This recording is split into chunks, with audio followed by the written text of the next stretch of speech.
I want to break down 5 Roadhog tips that you can use in your games to climb. I recently got in Overwatch 2, placing a staggering bronze 5 after going 7-3 in my placements, and climbed to platinum in 4 weeks using these methods. Make sure to stay to the end of the video so I can sew up all these strategies together, because good Roadhog players use all of these methods at some point in every game they play.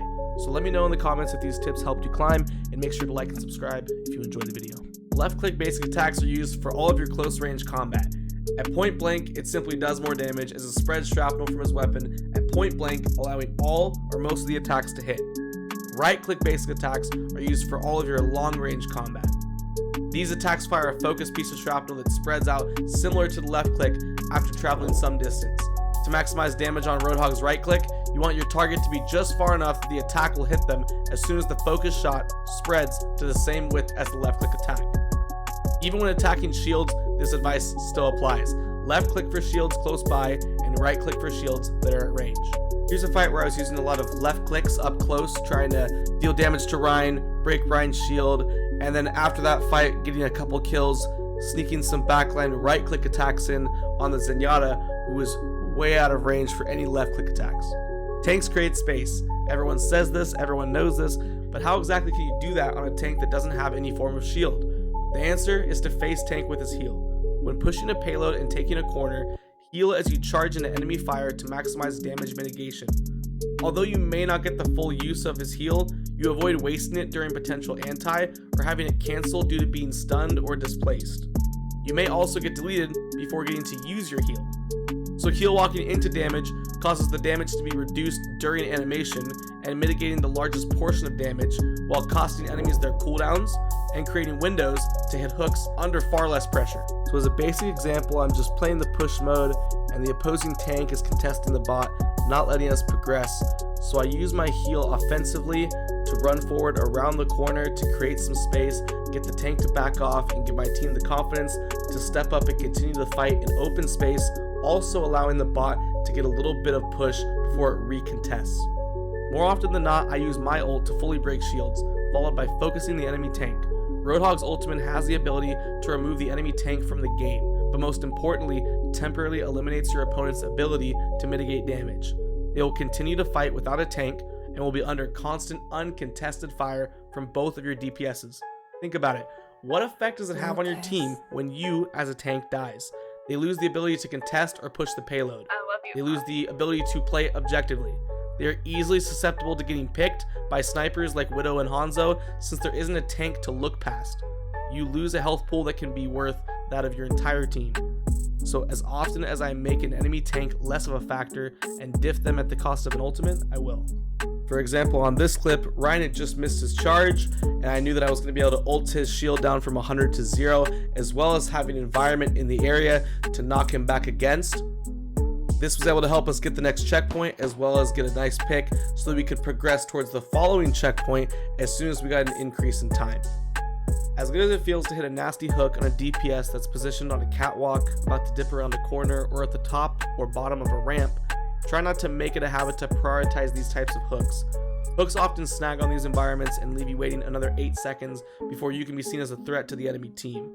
I'm not saying to stop going for these hooks, considering I go for them all the time because they're often unexpected, but I do advise against picking these hooks over more basic, higher percentage ones. If it's your only angle, play it, but the more hooks you hit, the more guaranteed damage you will deal and the more delete potential you hold. I guess you could ignore this advice and just say get better and hit your hooks, but the fact of the matter is you can't snag your hooks on thin air, and even having 100% hook accuracy and landing the ability does not assure that you'll actually pull them in due to the environment of the map.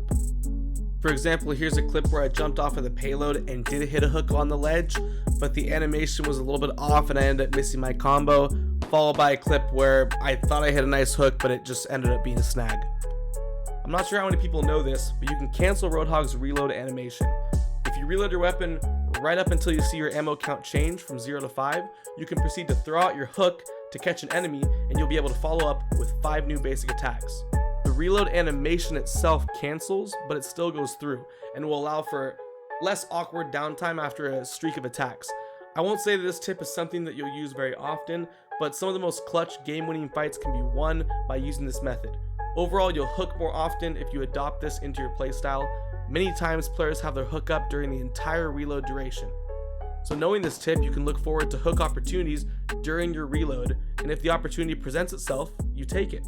Think about all the times you retreat during reload animation, when the enemy team isn't posing immediate danger. Why would you go on defense mode when you could simultaneously be positioned for another hook?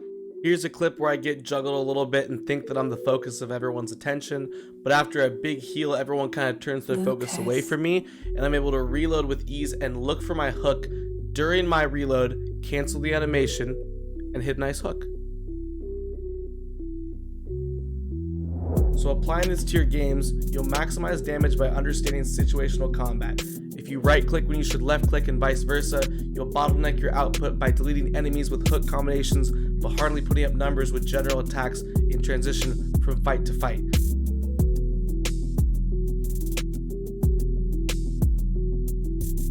Play for mitigation with your only defensive tool, your heal. Don't step up on every play just because you have a big time heal, but understand what cooldowns have been used, like anti-discord, sleep, dart, and pin. That way you can soak cooldowns without getting deleted via displacement or debuffs.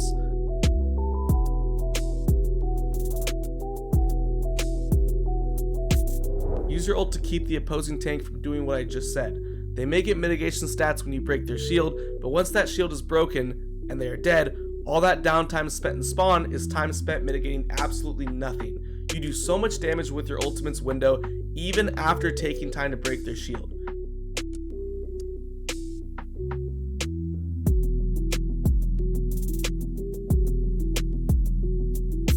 Land more hooks, deal more damage. I'm not saying you can't land anything flashy, but playing for constant high risk, high reward hooks can lead to chains of inaccuracy and lack of picks.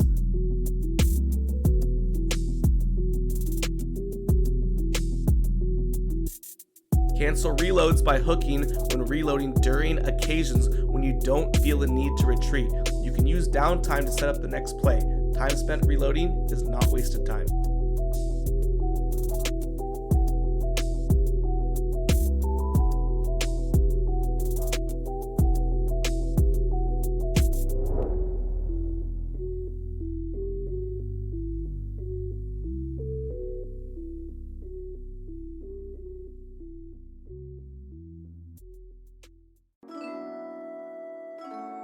Yeah, wipe me down. Yeah, hey. Shut up, son. It's jigs on the beat and I'm rolling now. I ain't got no time, so I hit the town. Cartier shades on my lenses now. Feel like you cheated, he asking how. Run through the cheddar, my girl is a setter. My daddy, he caught me that Volkswagen Jetta, so I can go stack me some ends and live better. Declined all her calls, so she sent me a letter. I gotta go get it, we don't live forever.